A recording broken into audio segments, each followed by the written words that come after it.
In the tech world, everyone accepts a basic truth. New technology always beats old technology, and advanced solutions will eventually replace outdated ones. This logic has held true for decades, from film cameras to digital cameras, from cassette tapes to USB drives. The march of technological progress never stops. But reality is shattering this conventional wisdom. In 2024, Ann Keller, a top Intel manufacturing executive, announced at a leading industry conference that they were repackaging a 30-year-old obsolete technology called DSA, or directed self-assembly, and calling it a key innovation for cost-effective scaling.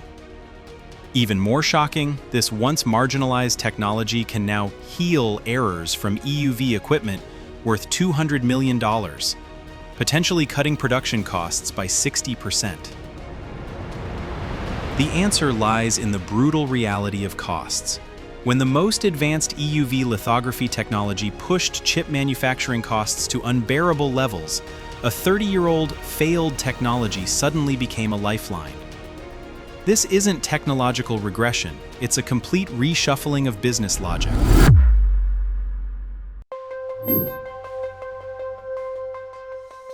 To understand the commercial value of DSA, we first need to figure out what it actually is.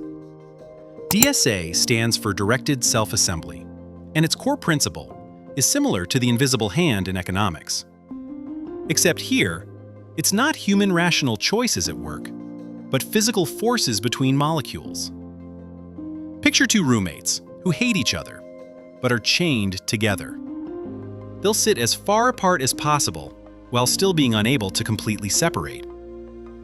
DSA uses this kind of internal contradiction to create precise nanostructures. In 1995, a research team at IBM first demonstrated the power of this technology.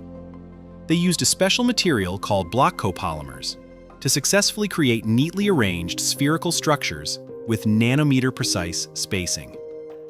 This breakthrough got the industry incredibly excited. If this could replace traditional lithography, manufacturing costs would drop dramatically. By 1997, a team at Princeton University went even further. They used DSA technology to create regular dot arrays on silicon substrates with diameters of just 20 nanometers.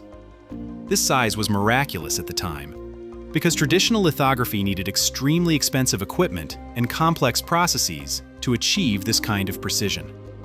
It looked like DSA was about to revolutionize the entire semiconductor industry.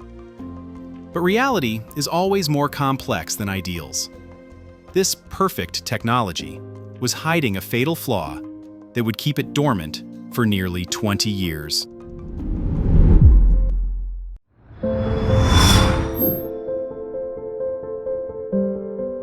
The first enemy DSA faced was defect rates. While DSA could create amazing nanostructures in the lab, defect problems constantly plagued engineers during large-scale production. Impure substrates, foreign particles, insufficient annealing treatment.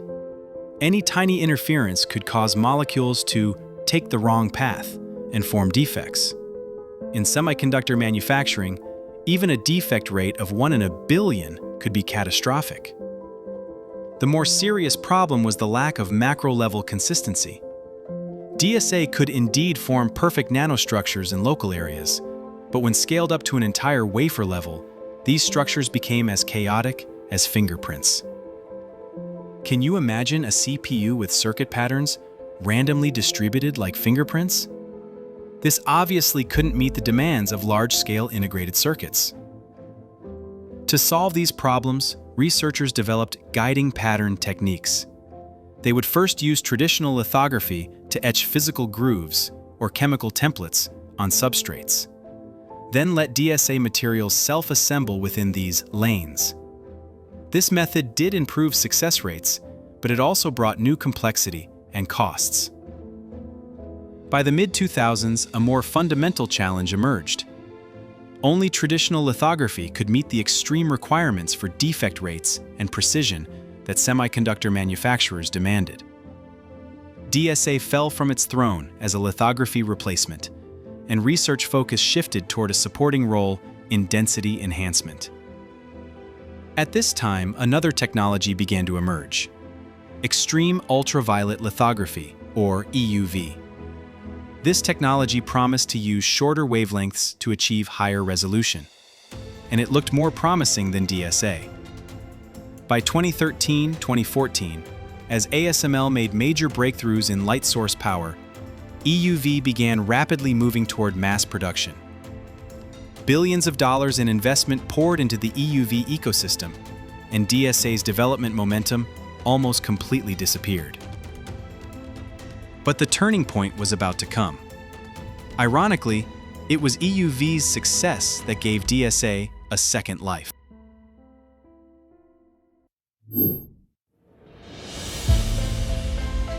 EUV technology did deliver on its precision promises, but it also brought an unexpected side effect: astronomical costs. A single EUV machine sells for over $200 million, equivalent to the price of a Boeing 787 aircraft. Even worse, EUV has extremely low photon utilization efficiency, requiring massive amounts of electricity to generate sufficient exposure doses. For chip manufacturers pursuing maximum profits, this means the marginal cost of producing each wafer is skyrocketing. Making matters worse, the chemically amplified resists used with EUV have poor absorption capabilities for EUV photons. This leads to a problem called stochastic variations. Simply put, the same circuit line will have random width fluctuations at different positions, forming rough, jagged edges. When line widths shrink below 20 nanometers, this problem causes serious pattern collapse and short circuit risks. This is when DSA re-entered people's field of vision. In 2024, both IMEC Research Institute and Intel released shocking experimental results almost simultaneously. By adding a layer of DSA material after EUV exposure, followed by 30 minutes of thermal annealing, they successfully healed the rough edges and defects in EUV patterns. More importantly, this post-processing technique allowed them to reduce EUV doses by 60% while actually improving pattern quality. Let's use specific numbers to understand the commercial value of this breakthrough. If a major chip fab produces 100,000 wafers per month, with each wafer costing $1,000 in EUV expenses, then a 60% cost savings means saving $60 million per month or $720 million per year. For companies like Intel and TSMC that own multiple advanced fabs, total savings could reach tens of billions of dollars. But DSA's value goes beyond this. With the rollout of next-generation high numerical aperture EUV equipment, resist layer thickness will become even thinner, and pattern collapse risks will be higher. DSA's healing capabilities become even more critical in these situations. This explains why Intel calls DSA a key innovation for cost-effective scaling. However, from lab to large-scale mass production, DSA still faces significant challenges. Removal. Each additional step means more equipment investment, longer production cycles, and higher yield risks. Chip manufacturers must weigh the cost savings DSA brings against the increased process complexity. The third challenge is establishing the material supply chain. The block copolymer materials DSA requires are currently still small-batch, high-cost laboratory products. Supporting large-scale mass production requires building stable supply chains and strict quality control systems. This demands significant upfront investment from material suppliers, while the certainty of return on investment remains questionable. Can solve these problems more simply, DSA might once again face marginalization. However, from a business logic perspective, DSA has indeed found its ecological niche. Against the backdrop of Moore's law approaching physical limits and manufacturing costs rising sharply, any technology that can significantly reduce costs deserves serious consideration. Especially for companies that have invested heavily in advanced processes, DSA represents a relatively low-risk, high-return technology path. From a forgotten lab technology to a potential industry savior, DSA has used 30 years to illustrate a profound business truth. A technology's value depends not only on its inherent advancement, but more importantly, on whether it can solve the most pressing business problems of the moment. When DSA lost to traditional lithography back then, it was because the industry's greatest need was higher precision. Now that DSA has gained new life, it's because cost control has become the top priority. This transformation reflects the semiconductor industry's strategic shift from pursuing performance limits to pursuing economic efficiency.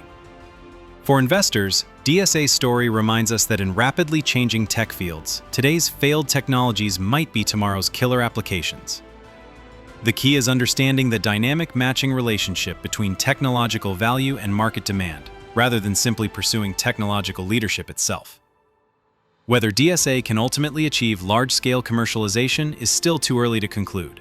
But what's certain is that in the semiconductor industry where cost pressures are mounting, any technology that can significantly reduce manufacturing costs will receive unprecedented attention and investment. This may be the truest logic of technological innovation in the business world.